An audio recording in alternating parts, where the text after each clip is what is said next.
the First Amendment and religious rights. We're going to talk about it today. I've got three pastors, Tamara Scott, Ryan, and Frank's back. And it's your voice I want to hear. 244-0077 live on The View. Welcome to The View from a Pew, a conversation among Christians who are out to grow their faith by asking the simple questions, the tough questions, and the stuff you really wish your pastor would talk about. Come on now, let's reason together. It's your voice we want to hear. The phone lines are open, so join the conversation. Call 244-0077. That's 244-0077. Now, here's your host, J. Michael McCoy. All right, welcome. It is the 9th day of the 9th month of the year of 2015. I'm J. Michael McCoy, and I'm dating this show. I ought to time it, too, because it's 2:04, because things are changing very fast here. We are blessed today to have assembled, volunteered, really, because, Todd, you were coming on today. This was your day. We booked this weeks ago. Mm-hmm. And I found out from Pastor Damascus that he would be willing to come on the show today after just arriving back from Kentucky, 5 hours, 6 hours ago? 4 a.m. 4 a.m., okay. And you said absolutely. And then Tamara Scott, who's the National Committee Chairwoman for the state of Iowa. No, you're a national, right? I'm the National Committee woman for Iowa. Okay. And so I want to thank you for letting this come on. We'll get you another time booked as soon as we can. And you brought along one of your pastors, our pastoral intern, Timur Nesbitt. And he's come along with you. And then, of course, we have Frank on the microphones and Ryan's producing. I want to try to have a really simple to understand conversation about the First Amendment, religious rights. Obviously, we want to talk about Kim Davis. Pastor Damascus was there in Kentucky yesterday as she was released, sat down and talked to her for a while, was a part of the group that was down there. Tamara has been working hard on some of these issues. Well, you're constantly working hard on religious freedom, aren't you? Thank you. It's constant. Yeah. You know, the society gets tired of hearing you talk about different things, but society keeps attacking those things, so you must. Yeah, leave them alone and we won't attack them. And today what I'm going to do, because there's so many people around me that are smarter than I am, I'm going to be a little bit of the devil's advocate. And I'm going to have to remind the listeners every once in a while that I haven't flipped over and gone off my head. But I need to understand, like a 6-year-old, why these things are happening, because I don't get it.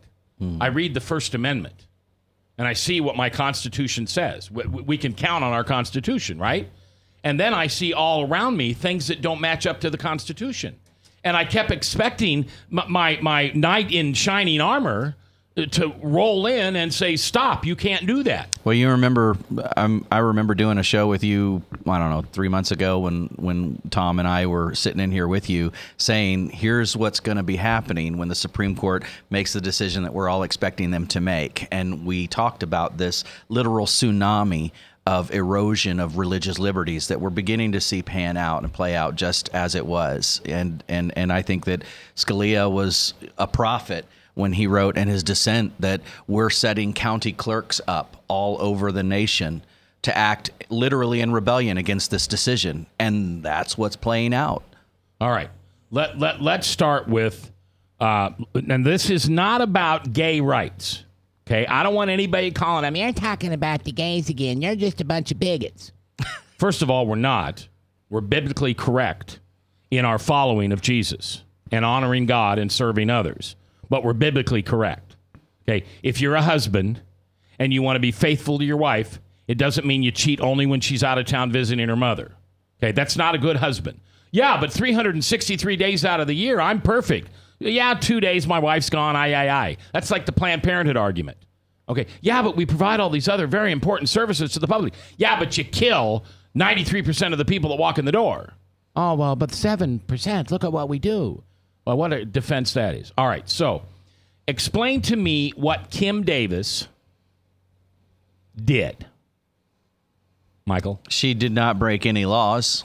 She was simply following the law of the state of Kentucky. The Constitution of the state of Kentucky defines marriage as between a man and a woman, and she simply was following the law. What she did in that was she ignored a judge that was compelling her to submit to the ruling of the United States Supreme Court for her to issue these licenses. Okay, stop.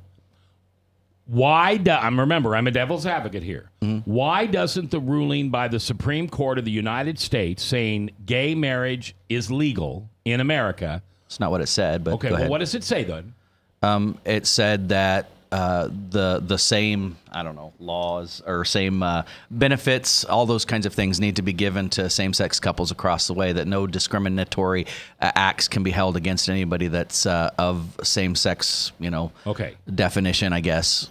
And that's not law?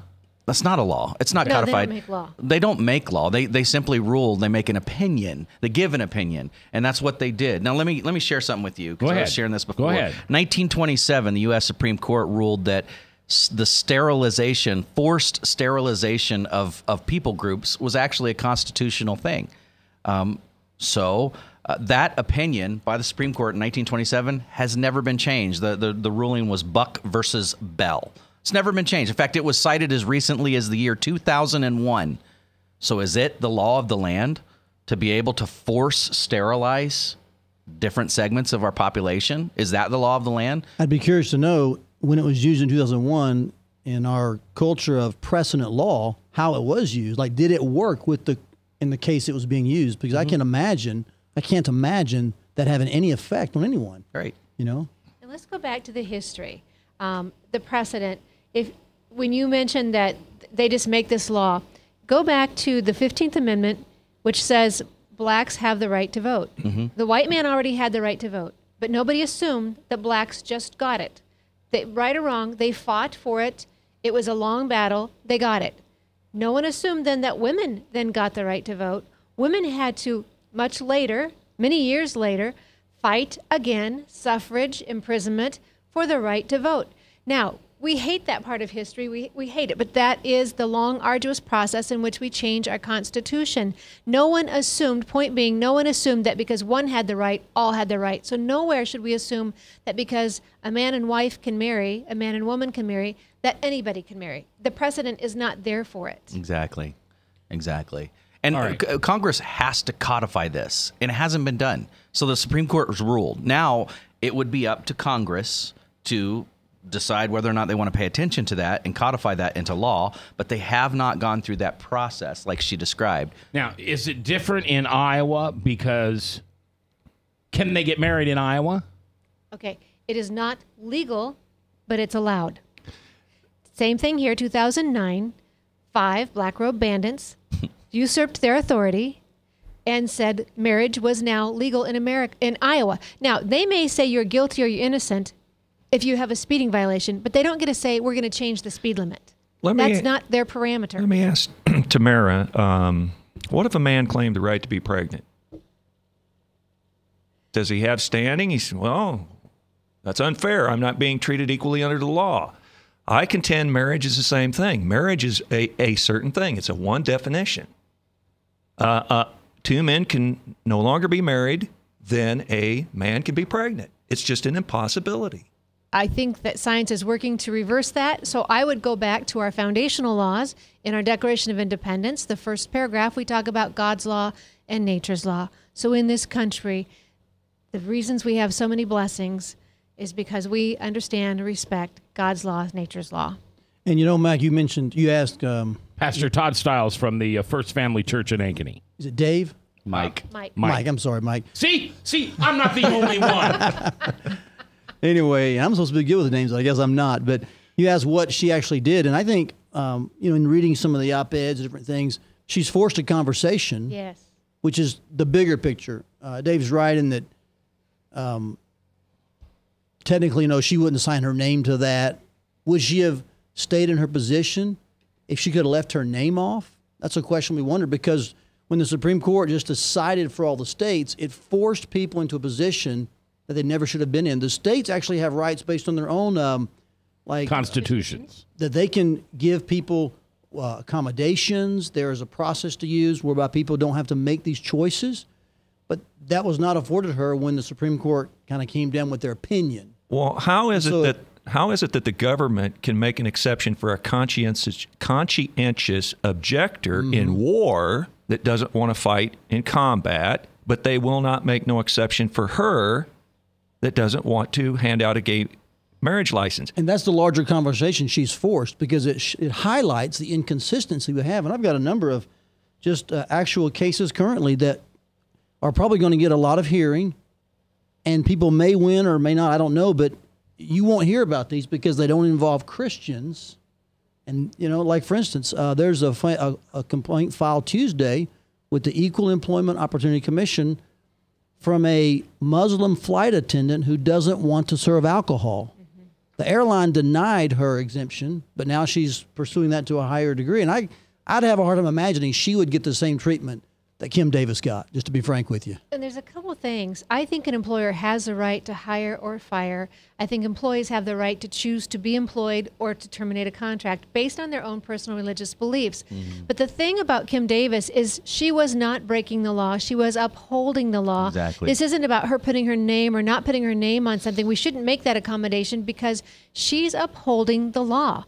There has not been any codification, no reconciliation with Kentucky's marriage law and this decision. It's because they bypassed the state in the process. Right. You're exactly right. Right. So to even talk about her making exemptions for her to use her name or not use her, we're not there yet. The issue isn't even religious freedom, it's constitutional law. What are we going to observe and what are we not? A couple of things on this too, by the way. When we were there in Kentucky, we stopped, a couple places along the way getting to Grayson before the rally, and one of the gals, because our church van's got all of our church stuff all over it on the logos, and everything. And she goes, "Y'all going to get Grayson, aren't you?" And I say, "Yeah." And she goes, "Well, we all love Kim here, and we got into this dialogue, and the people in the state, they support Kim wholeheartedly. The people of the state of Kentucky.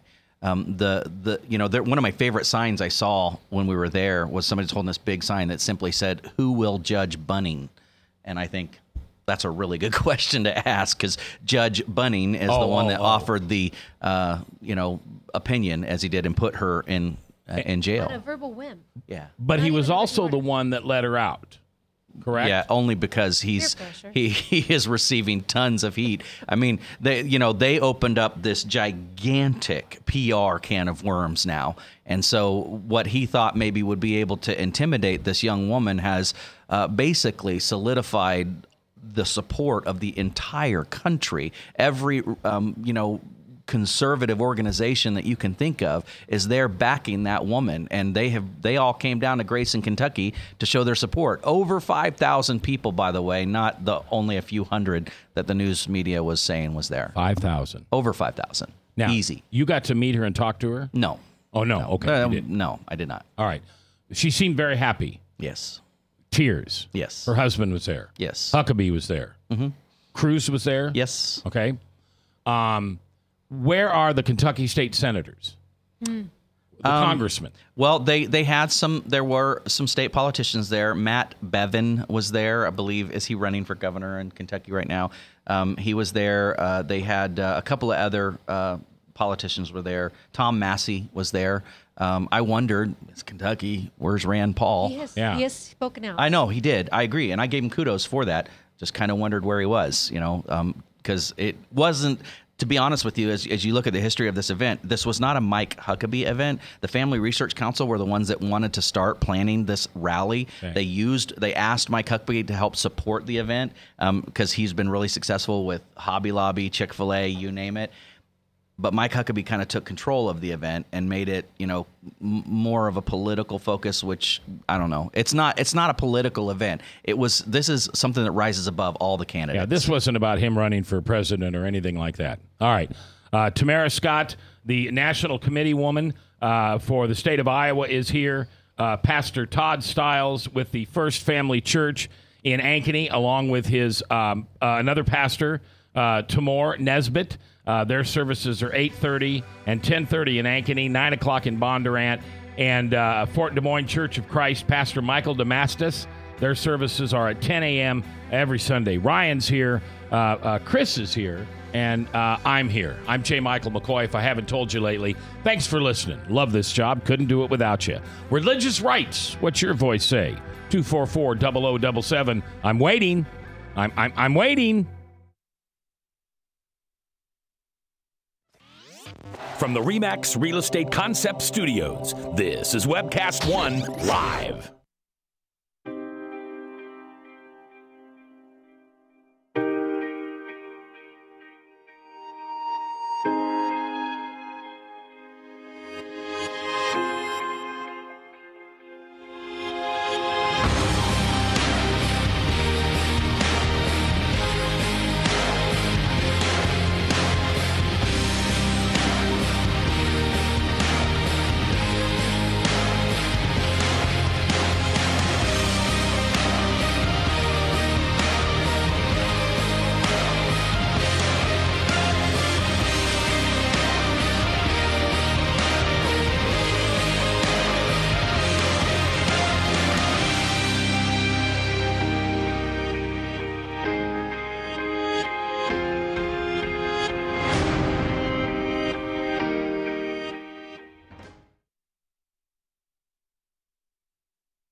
Credit cards are like grandkids. They love you, sometimes get out of control, and it's fun to get a new one. Who can stop them from piling on? Hi, I'm Tom Coates with Consumer Credit of Des Moines. At the end of the day, you can give these grandkids back, but you're stuck paying off bad credit card debt. We can help you put the fun back into using credit cards responsibly.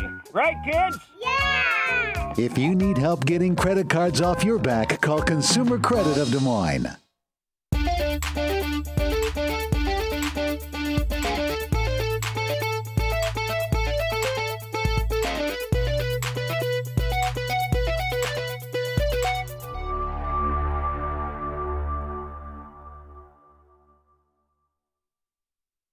Hi, I'm J. Michael McCoy, and about 20 years ago, I went to a used car salesman by the name of John Hewitt. He had a little shop over there on North 2nd Avenue called John's Auto Sales, and I bought a car. I found that experience to be one that I had never had before from a used car salesman. He was honest, he was dependable, he had integrity, and he did what he said he was going to do. Well, over the years, between my kids and grandkids, I purchased 7 vehicles from John's Auto Sales. And last month, I asked him to be a sponsor. I can tell you about their huge selection. I can tell you about their years of experience. I can tell you about their honest integrity. But all I really need to tell you is that I bought 7 cars, and you can trust them. John's Auto Sales, 5435 2nd Avenue, Des Moines. You need a good ride when you hit the trail. Trust the man with the cars, and he goes by the name of Big John. Big John. Big John. From the RE/MAX Real Estate Concept Studios, this is Webcast One Live.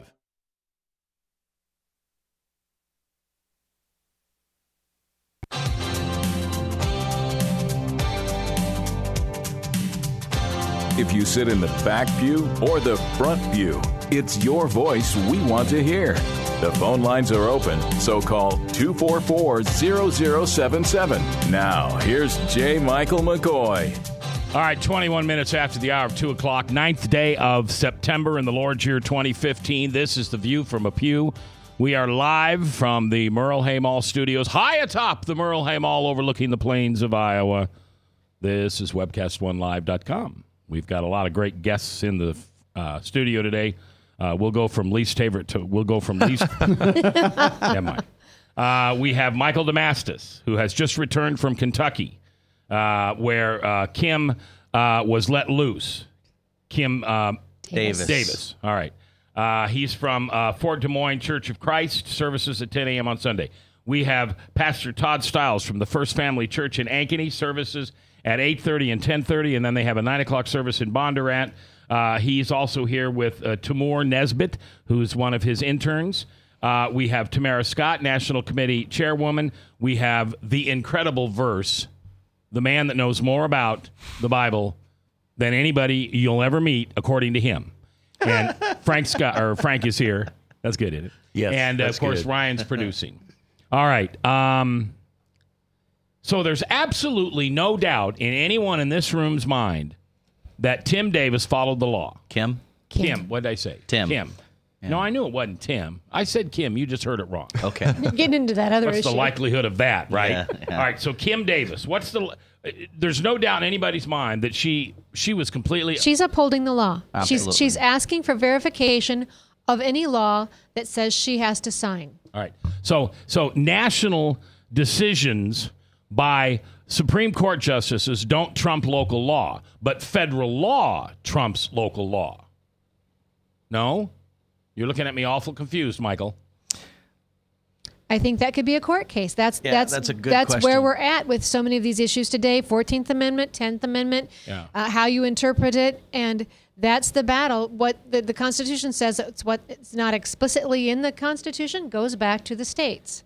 I know that we look at and we put the issue of the Civil War in terms of slavery and kind of niche that, and it was largely about that issue. But keep in mind, I think even there's some connection to this discussion about the overreach of the federal government into local municipalities and what can the federal government tell a state to do and not to do, and does a state have to abide by the federal government, and all of those kinds of things. Are states sovereign? All those are really big questions. These are the hot points of the day, and these are why you're seeing various candidates just really explode on the horizon, because Republicans, Democrats, independents, young kids, older folks are wanting to push back against that overreach of the federal government. Does the Supreme Court decision erase all the old antiquated sodomy laws on the books? They don't have that authority. They don't change law. And I would even say they don't interpret law only in as much as upholding it. They're to uphold the law. And the one that can really make an impact on this, the only one that can make an impact on this is Congress. Not true, because Congress can still pass a law, but then it's up to the executive branch to enact the enforcement of that law. So they could do something, they could make a law, but the executive branch could work against them actively, like let's say maybe immigration or something like that, or DOMA. And if the executive branch chooses to not enforce that law, that means that law really is useless. All right, now you just said DOMA. If you Wikipedia DOMA, it will tell you that it was ruled unconstitutional. But it's still on the books in many states, including Iowa.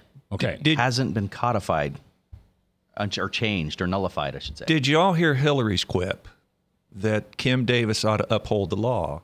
She is. Okay.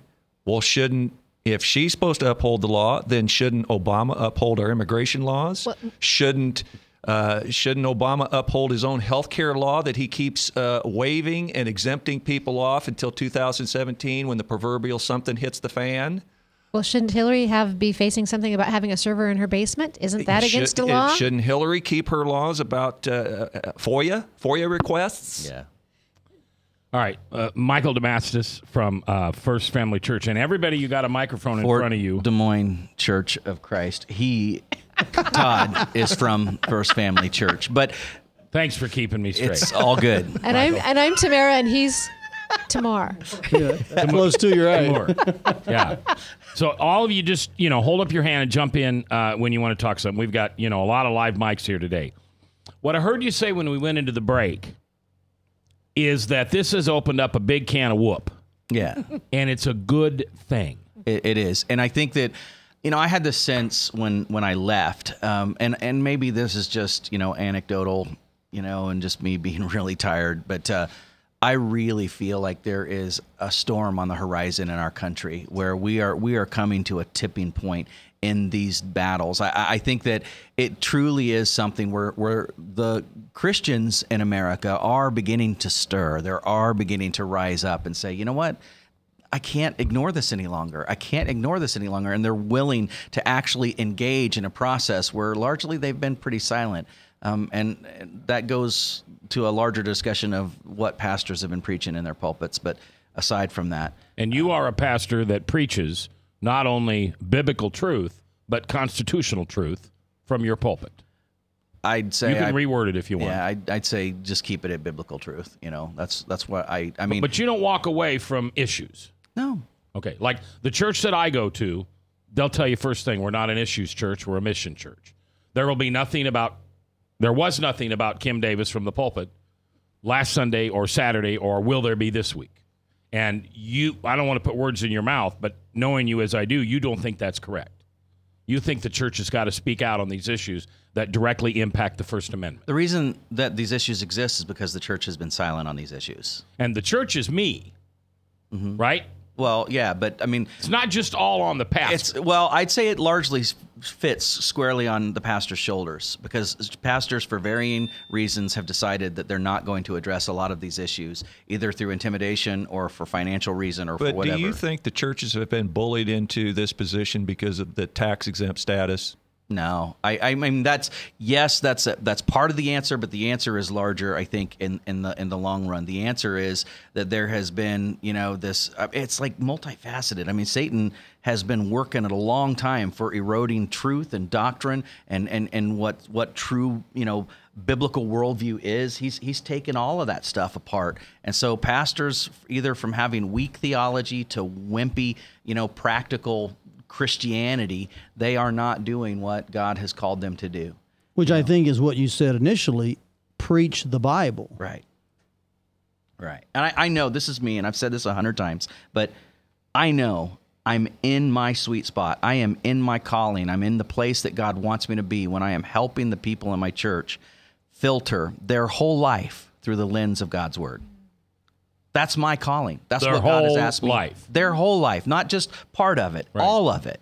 Right. Every issue that we deal with, everything that we face, I want to prompt them to be able to go with their gut. Well, what would God's Word say?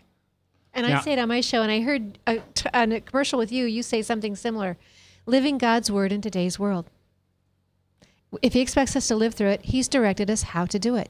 Somewhere in His Word. And where I think Michael's getting at is there's no way you personally can address every issue from the pulpit, and no pastor can, so you have to teach people how to read the Bible for themselves, study it, interpret it contextually, historically, correctly with a worldview, and then they can go to the Bible for the issues that come their way, because no pastor can address every issue every week from their pulpit. And I think that makes some pastors say, well, I'm just going to teach the Bible and let the folks figure that out.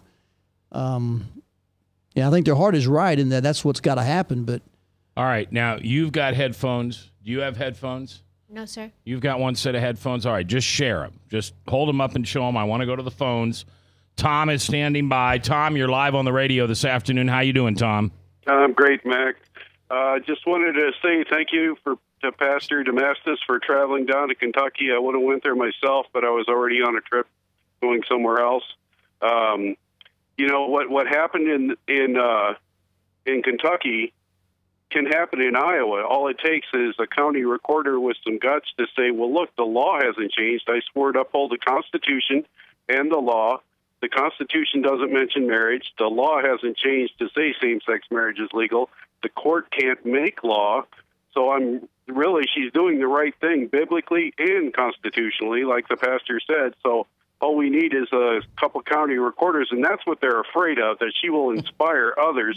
And if they don't punish her right away, people are going to think it's okay to be defiant of what the court wants. And this is a big scare tactic. And what I've said from the beginning about the same-sex marriage thing, it's not about love, it's about approval. They want your approval, and if they feel they aren't getting it, they want to be able to punish you. And that's what they're doing to her. The couples that didn't get their license from her could have driven over to the next county and got a license. She didn't really stop anything from going on in their lives, but they had to make the point that you cannot disapprove of us. The judge said so, or the judge is. I believe that it goes beyond even just the mere tolerance or approval of a viewpoint. I think that the goal, the end game, is the complete dismantling of a biblical foundation in our culture. I agree. I think that the goal is to completely convert to a secular worldview in every arena that we can possibly do that. It's push God out. Yeah. It's compliance until their worldview has dominance. Yes. Yeah, I like Steve Deace's term that you will be made to care. Mm-hmm. Yeah. Mm-hmm.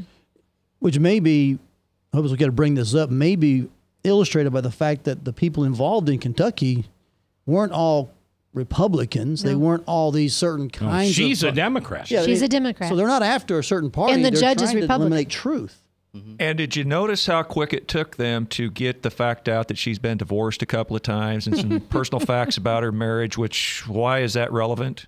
Well, they're trying to say the hypocrisy. If marriage is important, we should affirm and we should protect marriage, which is absolutely true. We as the church have been negligent on this.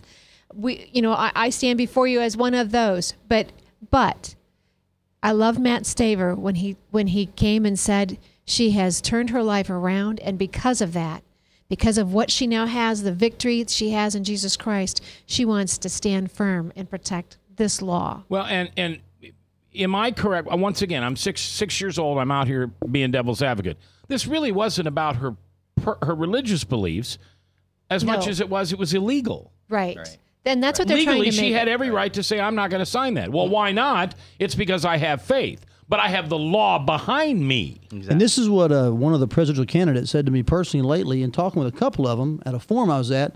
I asked this question. It's not about this issue, but hear me out on this.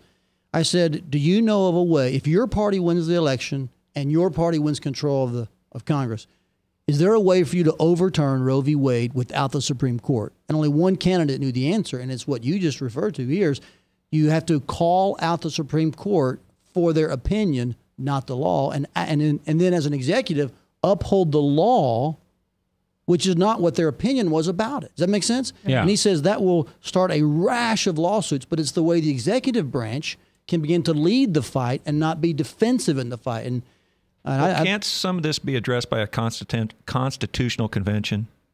Mark Levin goes into this in great detail, that the Republicans own 3/4 of the states.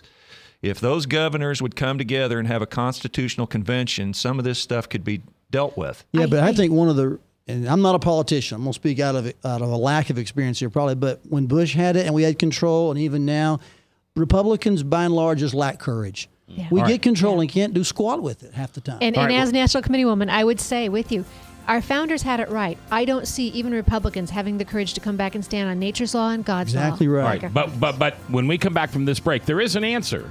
It is legal, and it is before us. The question is, who's got the guts to do it? That's right. That's exactly right. All right, let's talk about that when we come back. We're going to talk about guts. There's kids in the room. Warn them. We're going to use verbal language, terrible language, guts, blood and guts. Coming up live on The View.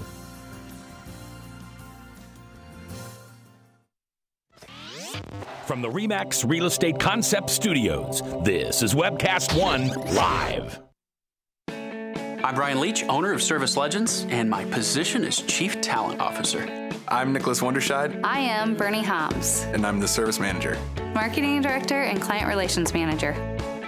Everything that we do is about ensuring that we exceed your expectations. Our clients are important to us. 100% satisfaction. We're not just focused on heating and cooling. That's the easiest part of our job, actually, is fixing furnaces and air conditioners. Everyone that we come in touch with, we want to improve lives. Bottom line is, we've got our installation guarantees, 25% energy savings guarantee, comfort guarantee, temperature selection guarantee, property protection guarantee. 100% satisfaction guaranteed, fixed rate or it's free. All of those guarantees are backed up with a 100% money-back guarantee to hold ourselves accountable to making sure that you get what you're after. Just fixing the problem today. If they have another problem 5 days down the road, it's still fixed rate or it's free. We use what's called straightforward pricing. Our technicians are going to give you an exact to-the-penny price on what it's going to take before they move forward with any repair. That way you know what to expect. It's the same price every day. No surprises. If you get off work at 5 o'clock in the afternoon, you come home, you realize that, oh, my furnace is broken. Now you need to call somebody out that night. You shouldn't have to pay more for that. We're guaranteeing service 24/7. We run afternoons, evenings, nights, weekends. We're staffed to work that. Phone rings at 3 in the morning. You'll get one of our representatives answering the phone every time. We're not sending you out to Timbuktu in some call center. It's our Service Legend team members, our mission control team. I'll take a call anytime. And then they answer the phones the same way during the day as they do at night. It's a great day at your service company. How can we make you smile? That's the only way to provide true 24-hour service. When you're able to let somebody actually live in their home safely when they weren't able to do that before, where they don't have to stay up at night and worry about, is the heat going to come back on? Are we going to freeze the pipes? Is the baby in the room next door going to be sick because they got too cold? When you're able to help somebody overcome challenges like that, that's impacting a life. That makes a difference. I get goosebumps thinking about it. I love the team. I love the people that I work with. We have fun, but we work hard. I call them my ambassadors of legendary service. If you could just envision what that is, that's who we're sending to your home. They literally will call in, pick up the phone and call and say, hey, I want to talk to your manager. And I get on the phone, they're like, that technician that was at my house was the greatest technician ever. That's cool to me. We want to brighten people's days. Every person that we have going into the house has gone through an extensive background check. Drug testing, we have a very thorough interview process that 1 out of 140 people make it through. If we promise you something, that's what you're going to get, no matter what. We're here when you need us to protect the safety and comfort of your family. If you're not happy, we're going to make it right. If we're willing to put 100% money back guarantee on what we do, what type of work do you think we do? Give us a call. We're there for you 24/7, 365 days a year. Enough said.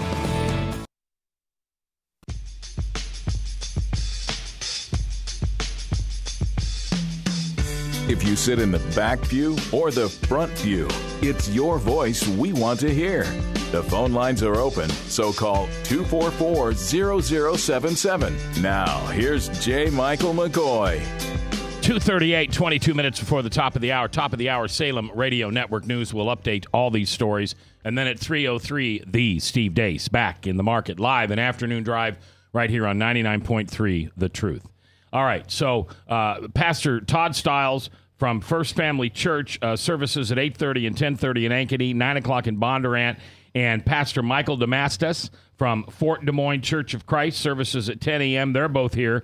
Tamara Scott, National Committee woman, thank you. Tamur Nesbitt, who is a student of Pastor Todd's, and Frank. And the verse. We're here. Ryan's producing. Now, you say that this may be the best thing for Christians and believers and followers to ever happen because there are some teeth to this if who acts. Well, I didn't say that, but and I'm not trying to be a punk, but I just I'm sorry. What did you say? Because you threw me off. I'm like, well, I didn't say that, but I believe that it is a really powerful opportunity for the church right now.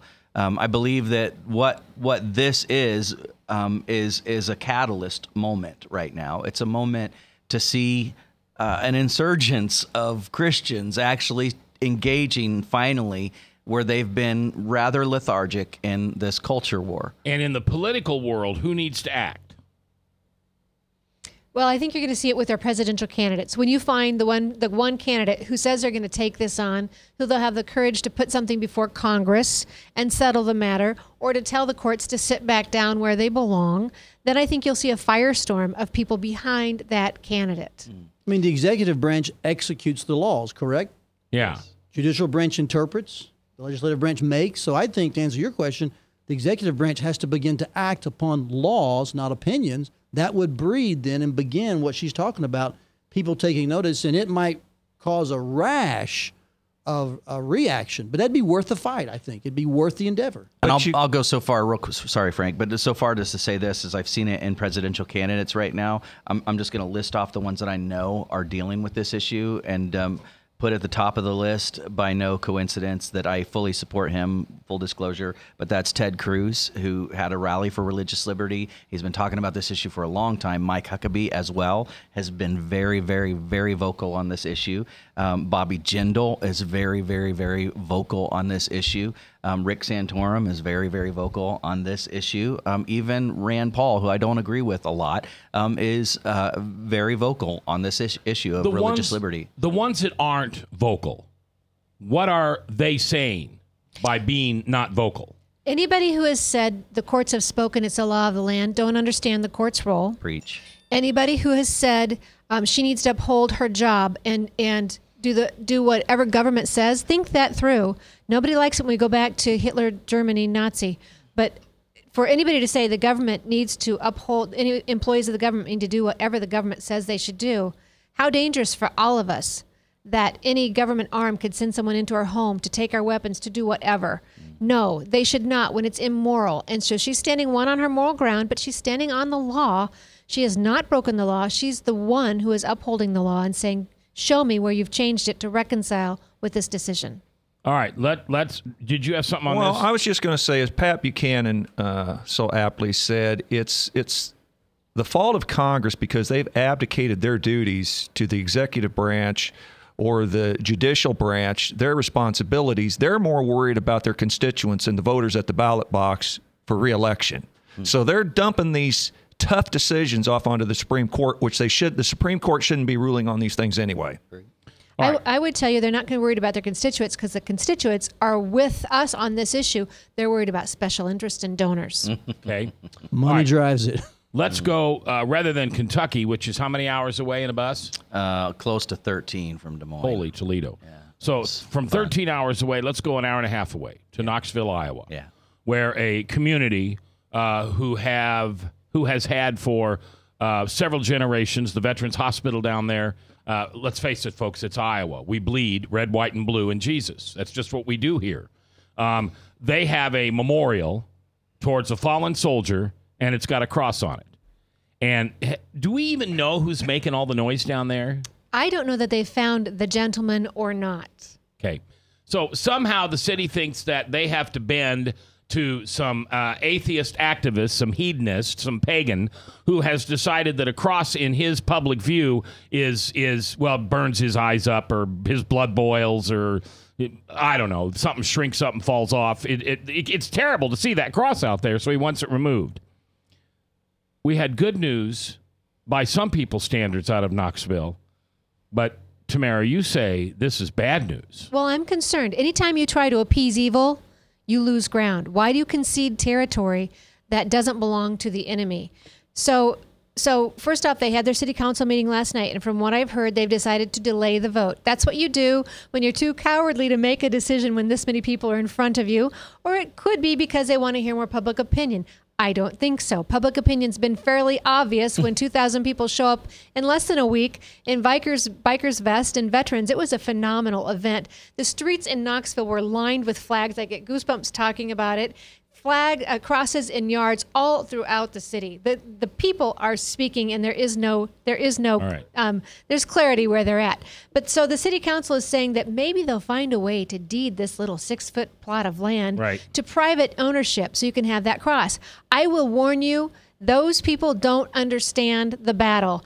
The Declaration talks about one God, one true God, names him 4 different times. Nature's God, the creator, the supreme judge, and his divine protection. Not every God, not all the gods of many religions, the one true God 4 different times. So there's a couple things at play here.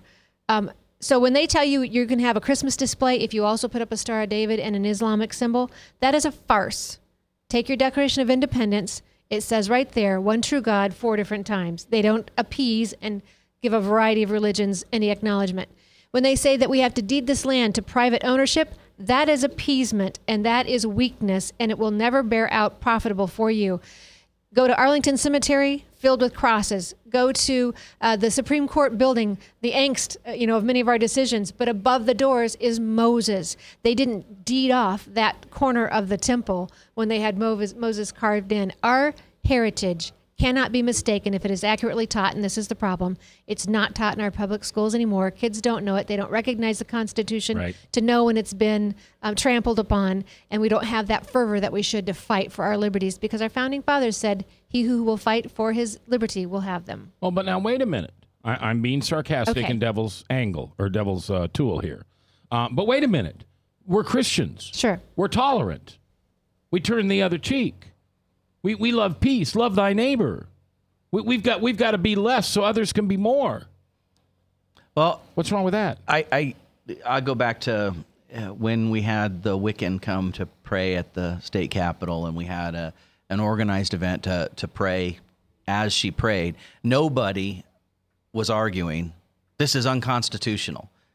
I would make the argument that it was not in line with the spirit of our Constitution. I would say it is wholeheartedly unwise to call out on dark spirits and the occult to seek guidance for our leadership in our state. But I don't believe that it circumvents the purvey of her right to be able to do it. That's not what I was there arguing. I was saying that it was absolutely in every way unwise. The religious liberty argument in general is a protection for everyone. It is a protection as much for the homosexual print shop as it is for the Jewish baker or the Muslim meat, butcher shop. I don't know. I mean, it's for everyone. And it's something that is deeply ingrained in the fabric of who we are as Americans. Now, I agree with Tamara. I think that there is a foundational spot here that we can make a really strong case.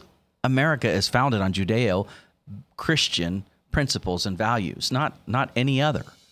All right. So to answer your question, Mac, when you said the devil's advocate kind of line about Bud, I would say yes. Yes? We do love peace. We do love people. I mean, that's the problem. They'll throw words out with their redefinition and want you to cow down. Yeah. I say we stand and say, yes, we as Christians are loving, peaceful. Exactly. What's the problem here? We're coming back. We are tolerant. A little bit about what the head of Iran said today. From the RE/MAX Real Estate Concept Studios, this is Webcast One Live. Credit cards are like grandkids. They love you, sometimes get out of control, and it's fun to get a new one. Who can stop them from piling on? Hi, I'm Tom Coates with Consumer Credit of Des Moines. At the end of the day, you can return the grandkids, but you're stuck paying off bad credit card debt. We'll help you put the fun back into using credit cards responsibly. Right, kids? Yeah! If you need help getting credit cards off your back, call Consumer Credit of Des Moines.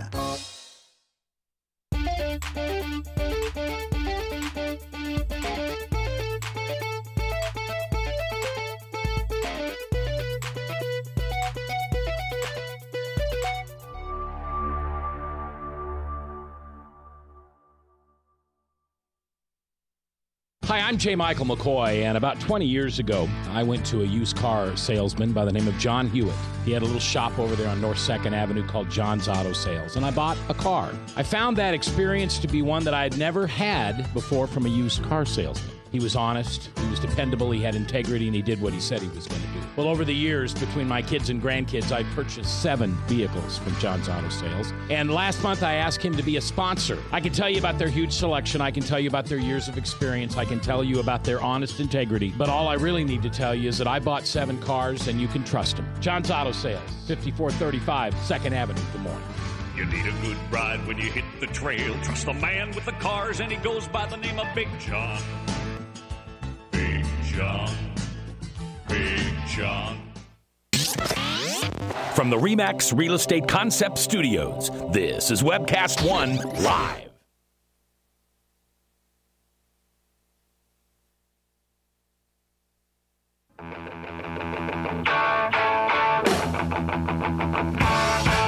If you sit in the back pew or the front pew, it's your voice we want to hear. The phone lines are open, so call 244-0077. Now, here's J. Michael McCoy. All right, 10 minutes for the top of the hour, Salem Radio Network News, and then the Steve Deace back in Afternoon Drive. 3 to 5 this afternoon right here on The Truth. Fort Des Moines Church of Christ, Pastor Michael Damastis in the house, 10 a.m. service on Sunday. Pastor Todd Stiles and Tamor Nesbitt from First Family Church, 8:30, 10:30 services in Ankeny and 9 in Bondurant. And Tamara Scott, the National Committee woman here, and we're talking about religious freedom. Now, I'm going to turn the corner just a little bit because this is kind of breaking news. It happened earlier today. The leader of Iran, am I right in that title? Ayatollah Khamenei. The Ayatollah has said that if the Iran deal goes through, Jerusalem will not exist in 25 years. I don't even know if he put that precursor on there. He just says they will not exist in 25 years, and we will hound them until they are destroyed. But the defenders of that will say that that's only for internal consumption. That's to appease the people. That's not the message for the rest of us. In the same article, the White House is saying that the deal is based on verification, not trust. I would say to you, when the deal allows Iranian-only inspectors, not any American inspectors, that's not trust. That's not verification. That's stupidity. Okay. Why is Barack Obama, this is a 6-year-old asking a rhetorical question, being the devil's advocate, why is Barack Obama allowing this to happen? He's been told we're going to wipe out Jerusalem if we get nukes. Why is he saying, fine, let me help you? Not only that, why is he allowing 2 side deals in this agreement out of Vienna that the Congress cannot see? Congress does not know what's in those side agreements. We will not be allowed. And Secretary of State Kerry, in a 7-minute video online, Secretary of State. Yes, I've seen that. He admits he has not, no one in his department, he cannot confirm, has read those deals. This is what some people are calling treasonous. I think Obama on his best day is a terrorist sympathizer, and on his worst days, he's an anti-Semite. Well, yeah. I mean, what's wrong? I believe that Obama. This is just my opinion on this, but I believe that Obama is very interested in having something of lasting legacy, and so the reason, destruction of our America. Right. The reason that this is going through isn't so much that it's even that he's concerned with the details. It's so that he can say, well, look, the Republicans never did anything with Iran. Look what I got done. I got peace done, even though it's a false peace. It's a false hope. It's a mess. But he's wanting to be able to point to something. You know, when he builds his library, to be able to have this room in his library that will show the big talks with Iran and how controversial it was. But look what it's done since then. Getting our hostages out of Tehran was something America did do with Iran, and probably the last thing we want to do. He's left hostages. Yeah. Pastor Saeed, other hostages are still there. He did nothing. Does anybody here think that Obama would blink if Israel got nuked off the face of the earth? No, I don't think he would. I don't think he would care. I don't think he cares. Well, what I want, in 25 years, I'll be dead and gone. So when that first dirty bomb goes off in America, is that when we stand up and say, remember that day that Todd and Frank and Damascus and Tamara, they were all on the air that day, and they said, beware that day, and here it's come. Right. Is that what it is, the first dirty bomb? What is it? At what point do we stand up? Because you know it, Tamara. Michael, you know it. You know it, Todd. You know it, Tamor. You know it, Frank. You know it, Ryan. I know it. When do the low information voters, the people, quite frankly, my opinion only, who were chicken to call in on this show today, but when I post something on Facebook, they come after me real strong with all kinds of language. But they were chicken to call in today because they knew, guess what? The law was on our side. Even the Democrats, Debbie Wasserman Schultz, is saying that this will stop nuclear war. No, they think that this will. And she's Jewish. I don't understand it. Now, Menendez has come out against it. Schumer, Engel, Brad Sherman, several have come out against it. But this is so incredibly dangerous, not only to Israel, but to America and the globe. There's no other way around it. Mm-hmm.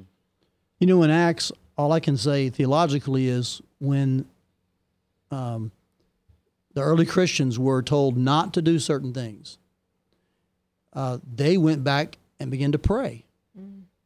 And they praised God for his sovereign control over the globe. So as I hear you talk about Obama, I'm just glad the heart of the king is in the hand of the Lord. And it may not be the way we thought it would happen, but God is not threatened in a corner, and he's not lost control. He's in full sovereign rulership of this universe. And I remind you that he talked about a storm. The apostles were persecuted. James was murdered. And it was the spark plug that got the church in Acts 8 out of Jerusalem and to the ends of the earth for the spread of the gospel.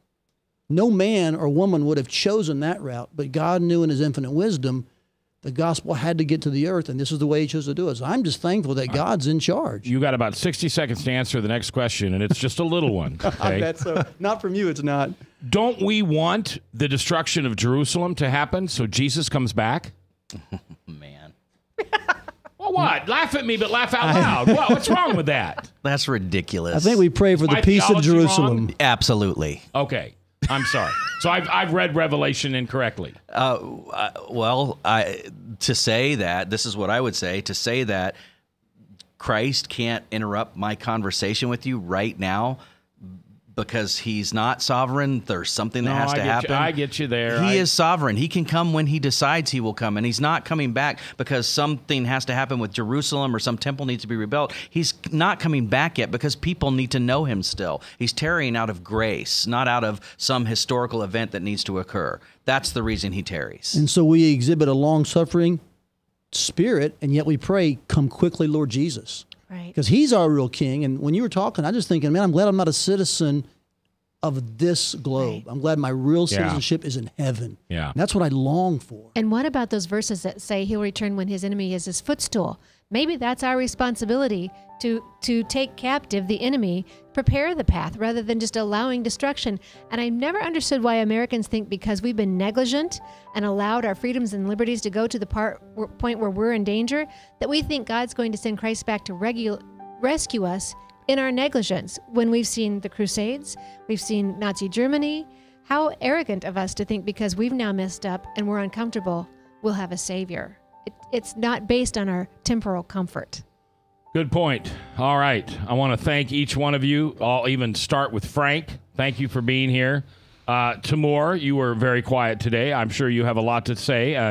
Timur Nesbitt, you're welcome back anytime. Pastor Todd Stiles from First Family Church in Ankeny, thanks for kind of giving us this hour, because this was your hour. We'll get you booked as soon as we can. No problem at all. And the guy that bumped you, okay, the big dog, Pastor Michael Damastas from Fort Des Moines Church of Christ, services at 10 a.m., and, of course, Tamara Scott, who's the National Committee Chairwoman. Pray. Pray for your elected officials, and I hate to tell you this, pray for Obama. Would you pray that tonight in the middle of the night the Holy Spirit bumps into him and reminds him that who created him, and that creator has a son named Jesus who came to save him, and that he has a responsibility to him, not to a country, not to a boundary, not to a border, not to a religion, to a relationship with his Savior, Jesus. And remember, as you are forgiven, you shall be forgiven. So make sure you forgive that person you need to forgive tonight. I'll see you in church.